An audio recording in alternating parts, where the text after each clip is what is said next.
The Book of Heaven, Volume 14, April 25th, 1922.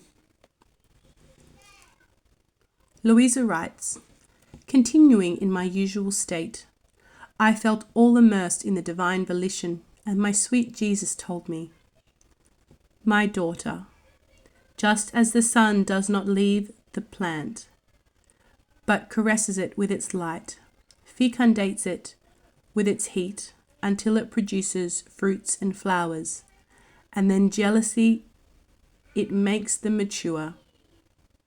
It keeps them with its light, and only then does it leave the fruit which the farmer picks it to make of it his food. The same of the acts done in my will. My love, my jealousy towards them is such that grace caresses them. My love conceives them, fecundates them, and matures them. I place thousands of angels as custodians of one single act done in my will. In fact, since these acts done in my will are seeds, so that my will may be done on earth as it is in heaven, everyone is jealous of these acts. Their dew is my breath. Their shadow is my light. The angels remain enraptured by them, and reverent they adore them, because in these acts they see the eternal volition, which deserves all their adoration. Only then do they leave these acts, when I find a soul who, picking them as divine fruits, make of them food for their own soul. O fecundity and multiplicity of these acts! The creature herself who does them cannot count them. Then I was thinking to myself, how is it possible that these acts be so great, and why do even angels remain enraptured? And Jesus, squeezing me more tightly in his arms, added, my daughter, these acts are so great that as the soul keeps doing them, there is nothing, both in heaven and on earth, in which she does not take part. She remains in communication with all created things.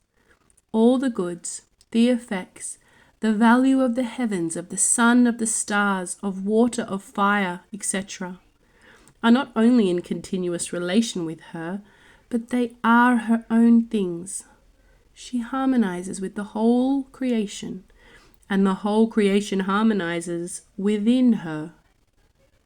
Why then?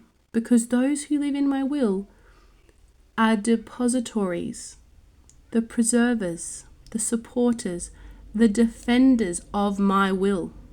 They foresee what I want, and without me commanding, they execute what I want, and comprehending the greatness, the sanctity of my will, they keep it and defend it jealously.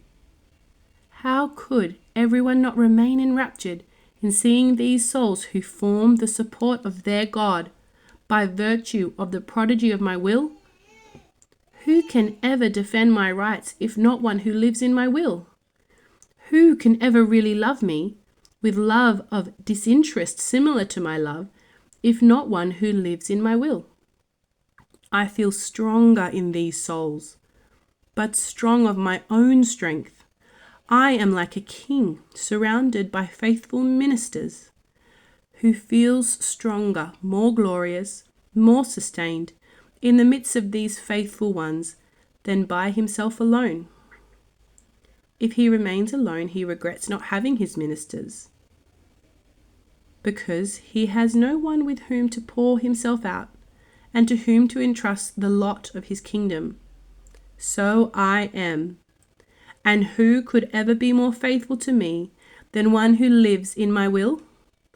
I feel my will being duplicated, therefore I feel more glorious. I pour myself out with them, and I trust them.